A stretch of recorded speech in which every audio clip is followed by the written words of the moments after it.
my name is Jordan. In this video, you'll learn a melodic style version of Arkansas Traveler. I'll play through the tune so you'll be able to hear how it sounds and see everything that's going on with my fretting and picking hand. After that, we'll talk through it a bit, go over some technique tips and practice strategies. We'll also get an overview of some of the licks and variations that you can check out in Tunefox. Arkansas Traveler is a fairly common jam tune, so it's a good one to add to your repertoire. This one, as I said, is in the melodic style and will also incorporate a bit of single string in the main arrangement.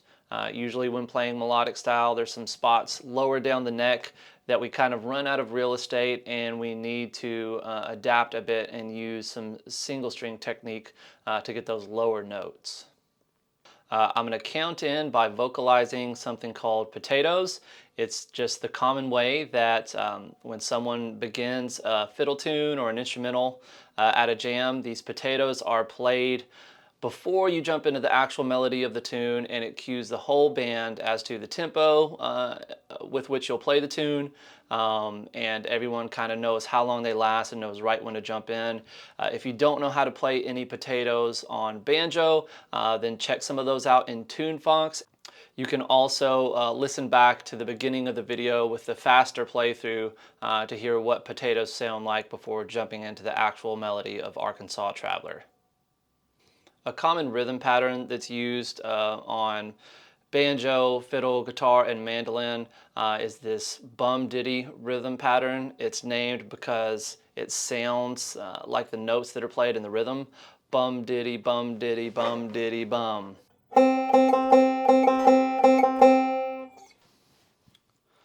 And if you go back and watch at the beginning, you'll be able to hear that I actually used two types of potatoes. I did a measure of Scruggs style and then a measure of the single string style. So you could hear that bum diddy pattern in use at regular speed. Potatoes can be long or short. They usually last one measure or two measure, at least the way that we write them out here on Tunefox. Bum diddy bum diddy bum diddy bum.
All right, so this one is in the key of C. We're using those C melodic scales and C chord shapes to navigate through this tune.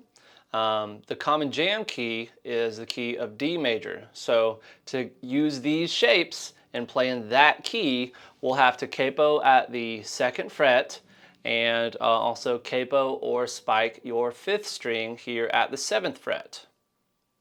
And then the capo becomes the new 0 fret. It's where the open strings now are. So if you see a 2nd fret or a 3rd fret note in the tablature, that's relative to where the capo now is. So you'll be 2 or 3 frets away from that. All right, let's talk technique. In this one, we've got a lot of shifting and some quick shifts are required. We're going to need to do that when open strings are being played. That's our opportunity to make our move. Right, so right in our opener, in our first phrase, that 3rd note, I'm playing an open D string, and as soon as I play that, I'm shifting down back here to 1st position to get ready to finish out that phrase. So look for your open strings whenever you need to shift. Some finger preparation will go a long way here as well. For example, in this first phrase, right, we're starting off here basically in 4th position, but I've got my middle finger here on the 5th fret G, ring finger on the 5th fret B. And even though I don't need my 1st finger here behind it, I'm gonna need it after this shift. So I'm gonna go ahead and have it down or right behind my ring finger over this B string so that when I shift back, it's right there and it's ready immediately. This is a small detail that will really help increase the fluidity and the smoothness and the speed of your playing. So also, besides looking for those times when we need to shift, look for opportunities to prepare your fret hand fingers and even your pick hand early. All right, a lot of the fingerings, and that's like which fingers we're using for which frets for our fret hand and even our pick hand, those are marked in the tablature. Something that will help you get used to this quicker is learning and practicing in depth and regularly those C melodic scales and C melodic scale patterns. Since we're playing out of the melodic scale, we're using a lot of those common fingerings, and if they're well practiced, this tune will come a lot easier. I'd really suggest making melodic scale practice part of your warm-up before jumping into this tune. Maybe another little tricky fingering suggestion that's not explicitly mentioned in the tablature, but you can see in the playthrough, is that I'm using a little partial bar here for the ending phrase. So I had this 2-string partial bar kind of prepared when I'm first playing that.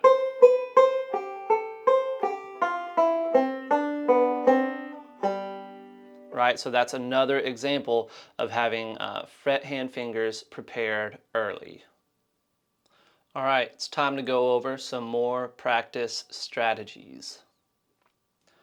As I said, those C melodic scale patterns and workouts will be so beneficial to help you get a better understanding of this tune, to develop the muscle memory that will help you play it well.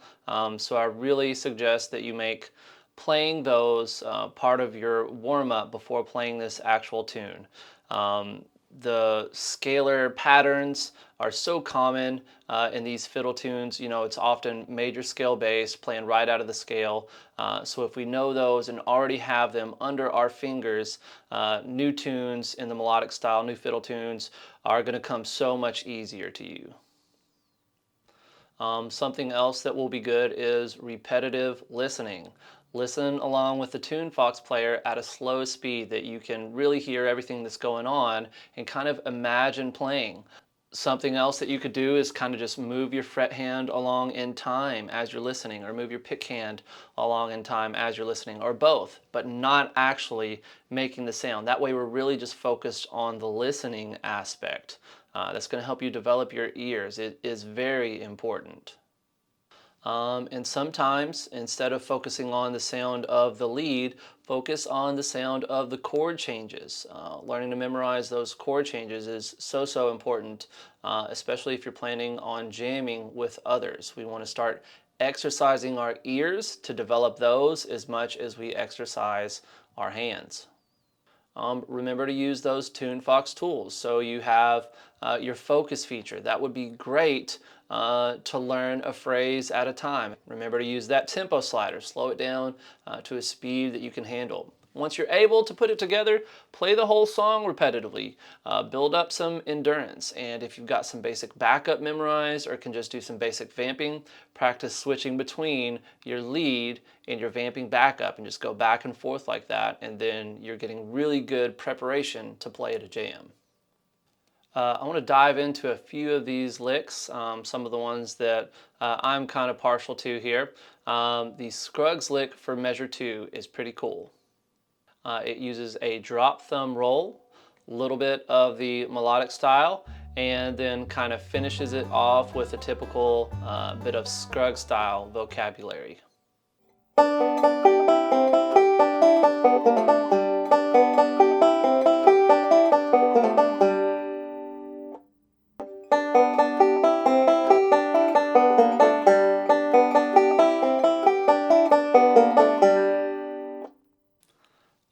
Again, we need to make our shifts whenever we're playing those open strings. And as you can hear, I kind of played that 2 different ways. That pull off there at the end can be completed as it's written, you know, right at the same time that you play that first string, or it can be done a little bit quicker as well. That's another variation option. Small variations like that are really common in the Scruggs style, and it's something Earl did a lot. It's a way that you can add some variation to something that's already written in the tablature without changing too much. So practice tips here, the drop thumb roll. Right, just doing that either on the banjo itself or kind of shadow picking just in the air.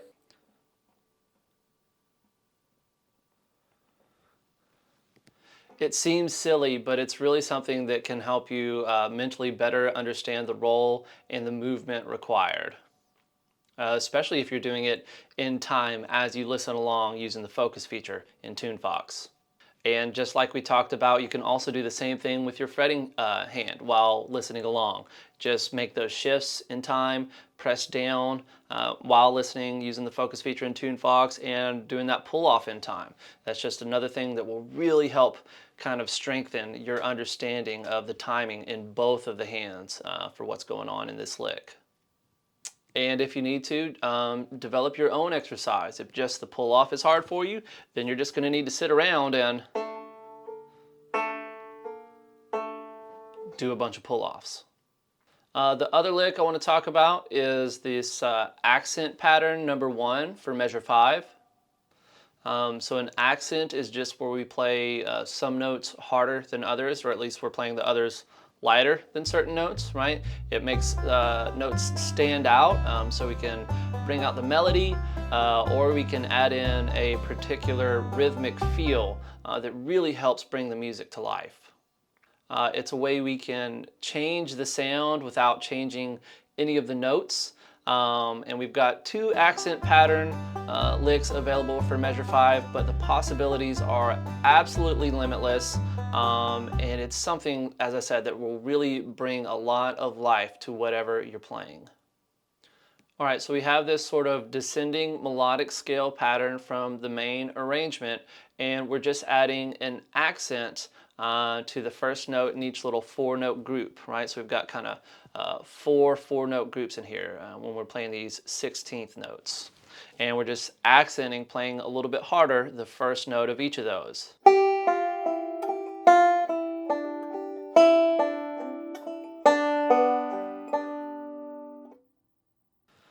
So I'm just adding a little bit more muscle tension in my pick hand for the note that requires the accent, picking a little bit harder, a little bit quicker, and I'm trying to lighten up the muscles in my pick hand and relax a little bit more for the measures that are not, or for the notes that are not being accented. And this may be really tough for you, and if it's tough, don't go at a speed that's hard to play at, right? Use that tempo slider and go really slow, or go a note at a time, completely out of time.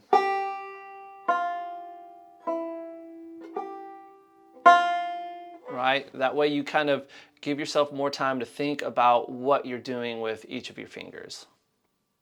All right, as I said, we can add accents in all kinds of different ways, so I want to encourage you to try out these licks and then just experiment with adding in some accents in other tunes.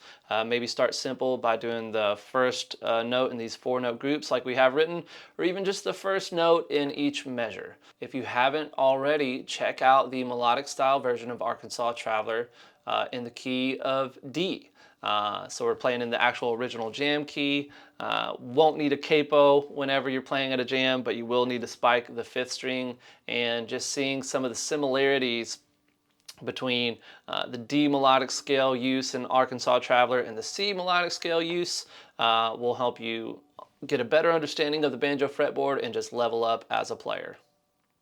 And if you're planning on jamming with others, we got to work out some basic vamping or some simple rolling, and you can check out the backup style arrangement here that we have for Arkansas Traveler as well. You'll be able to see how you can combine some Scruggs style playing and some vamping.